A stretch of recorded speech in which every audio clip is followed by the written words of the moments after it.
बिस्मिल्लाहिर्रहमानिर्रहीम। अस्सलाम वालेकुम स्टूडेंट्स। आज हमारे पास जो टॉपिक है वो है custom as a source of flow. बड़ा ही इंपॉर्टेंट क्वेश्चन है। आज हम इसमें देखेंगे इसका इंट्रोडक्शन, इसकी डेफिनेशन, इसकी दो थ्योरीज हैं, बड़ी इंपॉर्टेंट थ्योरीज हैं। उसके बाद एसेंशियल्स हैं वैलिड कस्टम के कि एक कस्टम वैलिड कैसे हो सकती है, तो उसके एसेंशियल्स हैं। इसके बगैर एक कस्टम वैलिड नहीं होती, लॉ नहीं बनती। उसके बाद यहाँ पर जगह कम थी तो मैं काइंड्स नहीं लिख सका। काइंड वैसे तो 4 हैं, लेकिन मैंने उसमें कुछ एडिशनल काइंड्स ऐड की हैं क्योंकि जो एग्जामिनर है वो एक सेपरेट क्वेश्चन पूछ लेता है कि काइंड्स पर एक्सप्लेन करें कस्टम को, तो फिर उसे 20 नंबर का पूरा करना पॉसिबल नहीं है। तो इस वजह से कुछ एडिशनल कस्टम्स मैंने उसमें जो काइंड्स हैं वो ऐड की हैं। तो लास्ट वाला पार्ट बड़ा इंपॉर्टेंट होने वाला है। तो चले वीडियो को स्टार्ट करते हैं। सबसे पहले कस्टम की बात करते हैं। तो ये हमें वर्ड कहां से मिला? एक लैटिन टर्म थी कंसुएटुडू। ये एक लैटिन टर्म है जिसका मतलब होता है कस्टम। कस्टम मतलब इंग्लिश में अगर बात करें ट्रेडिशन, एक कन्वेंशन, एक अनरिटन रूल जो बड़े अरसे से चल रहा हो, जो बड़ा ही पुराना हो, कई सौ साल से वो चल रहा हो और उसके बाद वो लॉ में ऐड हो जाए तो उसके बाद वो कस्टमरी लॉ बन जाता है या कन्वेंशनल लॉ बन जाता है। लेकिन पहले वो सिर्फ एक कस्टम होती है। जैसे अगर यहाँ की बात की जाए तो जो कॉमन लॉ सिस्टम है जो बर्तानिया में पाया जाता है, वो जो स्टार्ट की अगर बात की जाए तो वो एक कस्टम थी। बाद में उसे कस्टमरी लॉ कर दिया गया, कॉमन लॉ सिस्टम बना दिया। कॉमन लॉ वैसे होता क्या है? ये होते हैं प्रेसिडेंट्स होते हैं। प्रेसिडेंट्स होते हैं। प्रेसिडेंट्स क्या होते हैं? जजेस मेड लॉज, या फिर उनके जो डिसीजंस होते हैं उन्हें हम कहते हैं कि ये हैं कॉमन लॉज। तो जब कॉमन लॉ मौजूद था तब ना प्रेसिडेंट थे ना लेजिस्लेशन था, तो इस वजह से कॉमन लॉ बड़ी अहमियत रखता था। लेकिन बाद में जब प्रेसिडेंट वगैरह आ गई या लेजिस्लेशन आ गई तो जो कॉमन लॉ था उनकी जो जरूरत थी वो बहुत कम हो गई। लेकिन अगर अभी भी बात की जाए पाकिस्तान की या भारत की, तो यहाँ पर जरगा सिस्टम पाया जाता है या शरिया लॉज पाए जाते हैं मुस्लिम कंट्रीज में, या फिर कॉमन लॉ सिस्टम जो कि अभी भी मौजूद है। तो ये कस्टम्स अभी भी चल रही हैं। तो उसके बाद हमारे पास आती है इसकी डेफिनेशन। इसकी डेफिनेशन की बात की जाए तो custom is the embodiment of those principles. Custom जो है वो कुछ प्रिंसिपल्स से मिलकर बना है, मतलब उनकी कलेक्शन से बना है, विच हैव कमांडेड, जो कि अप्रूव हुए हैं। यहाँ पर एक टर्म आगे यूज हुई है, themselves to the national conscience। National conscience कहते हैं मोरालिटी को, जो कि नेशनल की बात की गई है तो पब्लिक की मोरालिटी, ये नहीं कि एक फिक्स्ड बंदा। जो सारी मोरालिटी है सबकी एक होके मोरालिटी है। As principles of justice and public utility, जो प्रिंसिपल्स हैं या पब्लिक यूटिलिटी जो जनरल पब्लिक है वो उसे एक्सेप्ट करती है तो फिर बनती है एक कस्टम। ये इसकी एक प्रॉपर डेफिनेशन है।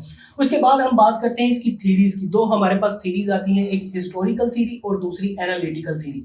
हिस्टोरिकल के वर्ड से ही आपको समझ आ रही होगी, वर्ड है हिस्ट्री का, तो वो हिस्ट्री की बात कर रहा है। वैसे तो हर कस्टम हिस्ट्री से ही आती है, मतलब 100, 200, 300, 1000 साल पुरानी, कुछ बहुत ही पुरानी कस्टम्स भी मौजूद हैं। तो हिस्टोरिकल थीरी यही कहती है कि कस्टम जो है वो बड़ी पुरानी है और आहिस्ता आहिस्ता बनी है। ये नहीं कि एकदम से किसी का आर्बिट्रेरी रूल था, मतलब किसी का पर्सनल रूल था, प्रिजुडिस था और वो कस्टम बन गया, ऐसा नहीं। बल्कि लाखों लोग उन्हें एक्सेप्ट करते थे और खुले दिल से एक्सेप्ट करते थे। तो फिर उसके बाद वो एक हिस्टोरिकल थीरी बनी। जैसे कि यहाँ पर मैंने बात की प्रेसिडेंट्स की, तो प्रेसिडेंट्स पहले नहीं मौजूद थे, लेकिन जो कोर्ट के डिसीजंस थे वो कस्टम्स में ऐड थे, मतलब कस्टम्स के जरिए फैसले किए जाते थे। क्योंकि जरगा सिस्टम था तो किंग बना हुआ था, कोई पंचायती बना हुआ था, तो वो जो डिसीजंस करते थे क्योंकि वो वैलिड डिसीजंस होते थे, तो बाद में उनकी जरूरत पेश आई तो आहिस्ता आहिस्ता प्रेसिडेंट्स बन गए वो। तो इस तरह हिस्टोरिकल थ्योरी में ये एग्जांपल फिट हो जाएगी। उसके बाद एनालिटिकल थ्योरी की बात करते हैं। एनालिटिकल मतलब क्या होता है? एनालिटिकल का मतलब होता है क्रिटिकल। कोई भी अगर कस्टम है तो उसके पीछे कोई वजह होनी चाहिए, ऐसे कोई फजूल में कस्टम नहीं होनी चाहिए। जैसे कि ये बनी तो इसके पीछे वजह थी कि वो रूल्स जो थे वो वैलिड थे।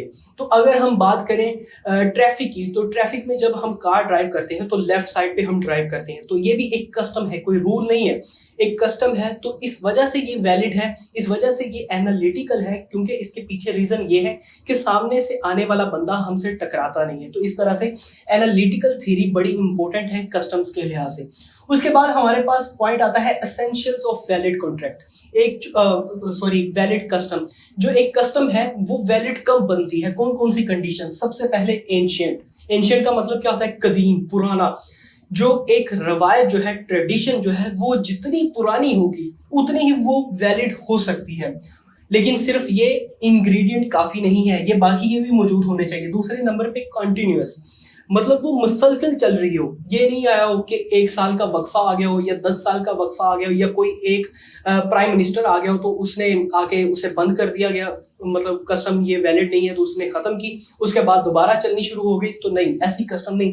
ऐसी कस्टम जो सदियों से चल रही हो और हमेशा कंटिन्यू हो। उसके बाद रीजनेबल, जो कस्टम हो वो रीजनेबल हो, उसके पीछे कोई रीजन होनी चाहिए। जैसे एनालिटिकल थ्योरी में बात की तो कोई रीजन होनी चाहिए। जैसे कि एक कस्टम थी हिंदुस्तान में सैटी के नाम से, SATI। इसका क्या होता था कि जब हस्बैंड की डेथ हो जाती थी उसके बाद वाइफ को बोला जाता था कि अब इसे भी उसके साथ दफना दें या इसे भी मार दें। तो ये एक वैलिड कस्टम नहीं थी, रीजनेबल कस्टम नहीं थी, इस वजह से खत्म कर दी गई, लॉ में ऐड नहीं हुई।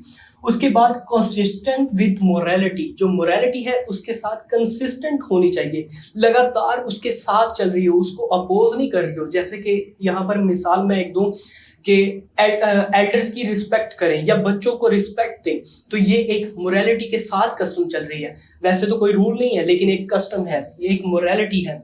उसके बाद कंफर्म विद स्टैट्यूटरी लॉ, जो स्टैट्यूटरी लॉज हैं, जो स्टैट्यूट्स बनते हैं उनके साथ वो कंफर्म करे, उनको मतलब उनके साथ बराबरी पे चले, ये ना हो उनको अपोज करे। अगर कोई लॉज को अपोज करती है कस्टम तो फिर वो खत्म हो जाती है। जैसे कि ये सैटी कस्टम थी तो अब औरत के हकूक हैं, उन्हें जनरल हकूक दिए गए हैं, फंडामेंटल राइट्स हैं उनके पास, लेकिन ये वाली कस्टम औरत के राइट्स को छीन रही थी, इस वजह से इसे खत्म कर दिया गया। उसके बाद मस्ट बी पीसफुल, जो कस्टम है वो पीसफुल होनी चाहिए, ये नहीं कत्लो गारत होना चाहिए जैसे कि इस कस्टम में था। तो इस वजह से ऐसी कस्टम जो है वो ऐड नहीं होती। उसके बाद अगला टॉपिक हमारे पास आता है कस्टम्स की काइंड्स का। इसकी काइंड्स की बात करें तो हमारे पास जो बेसिक काइंड्स आती हैं वो 2 आती हैं। एक पहली तो आती है लीगल कस्टम और दूसरी आती है कन्वेंशनल कस्टम। लेकिन जो लीगल कस्टम है वो आगे फर्दर डिवाइड होती है 2 टाइप्स में, एक लोकल कस्टम और एक जनरल कस्टम। लोकल को हम स्पेशल कस्टम भी कह सकते हैं, स्पेशल कस्टम। तो लीगल कस्टम जो है वो हमें वर्ड से ही समझ आ रही है कि जो कस्टम्स होंगी वो लीगली एब्सोल्यूट होंगी, उनमें कोई चेंजिंग्स नहीं हो सकती, लॉ के अकॉर्डिंग ही वो चलेंगी। अगर उनके तहत कोई फैसला किया जाता है तो उन्हें एक्सेप्ट करना पड़ेगा। मिसाल के तौर पर यहाँ पर मैं मिसाल लूँ तो शरिया लॉज की ले सकता हूँ, या कॉमन लॉज लीगल सिस्टम की ले सकता हूँ, या फिर जो जरगा सिस्टम होता है उसकी एग्जाम्पल इसमें आ जाएगी कि वो सारी जो है वो लीगल कस्टम्स है। कन्वेंशनल लास्ट में देखते हैं। उसके बाद हम देखते हैं लोकल कस्टम्स। लोकल कस्टम्स कौन सी होती हैं? लोकल कस्टम्स स्पेशल कस्टम्स, कुछ स्पेशल टेरिटरी के लिए, कुछ स्पेशल जो जगह होती है वहां के लिए। जैसे कि पंजाब में बसंत फेस्टिवल होता है, सिर्फ पंजाब में होता है, मतलब सिर्फ पंजाब में नहीं, भारत में भी कई जगह पे होता है, लेकिन वो एक खास इलाकों में होता है, सारी दुनिया में नहीं होता। वो जो होगा वो जनरल में आ जाएगा। तो ये जो है स्पेशल किसी खास टेरिटरी पे होता है, उसे हम कहते हैं स्पेशल या फिर लोकल कस्टम। जनरल कस्टम्स की बात करें तो जनरली होता है, पूरी दुनिया में होता है। जैसे कि एल्डर्स की रिस्पेक्ट करना एक जनरल कस्टम है और पूरी दुनिया में इसे माना भी जाता है, एक्सेप्ट किया जाता है, क्योंकि ये एक वैलिड कस्टम है। उसके बाद हमारे पास आती है कन्वेंशनल कस्टम। कन्वेंशन का वैसे मतलब क्या होता है, पिछली वीडियो में मैंने आपको बताया था। इसका मतलब होता है कॉन्ट्रैक्ट। कॉन्ट्रैक्ट अब किस में होता है? कॉन्ट्रैक्ट वैसे तो 2 पार्टीज में होता है या 2 ग्रुप्स में होता है, लेकिन यहाँ पर कन्वेंशनल कस्टम की बात हुई है। तो कन्वेंशनल कस्टम में ये आता है कि एक सोसाइटी में या फिर कुछ लोगों में या फिर कुछ ग्रुप्स में जो कस्टम होती हैं उन्हें हम कहते हैं कन्वेंशनल कस्टम्स। जैसे कि वेडिंग कस्टम्स आ जाती हैं। वेडिंग कस्टम में क्या होती है कि कुछ ग्रुप्स जो होते हैं उनकी जब वेडिंग होती है तो फिर वो मिलकर एक मेहंदी वगैरह करवा लेते हैं, अरेंज करवा लेते हैं। या फिर ग्रीटिंग कस्टम्स होती है जिसमें जो मिलने की रवायात हैं, जो कि एक वाकई कॉन्ट्रैक्ट 2 लोगों में हो सकता है कि जब कोई 2 लोग मिलते हैं तो वो हक करके मिलते हैं, तो ये भी एक कन्वेंशनल कस्टम हो सकती है। लेकिन ये इनफ नहीं है, यहाँ पर मैंने फिर ऐड किया है डिस्क्रिप्टिव कस्टम। डिस्क्रिप्टिव में क्या होता है कि कुछ इलाके के जो खास किस्म के लोग होते हैं वो खुद को प्रेजेंट करते हैं, जैसे कि पंजाबी जो है वो पंजाबी ड्रेसिंग को प्रेजेंट करते हैं, बलोची बलोचियों को करते हैं, सिंधी सिंधियों को करते हैं, इसी तरह जो अमेरिकन है वो वेस्टर्न ड्रेसिंग को करते हैं। तो ये सारे जो है डिस्क्रिप्टिव में आ जाएंगे। उसके बाद आता है नॉर्मेटिव।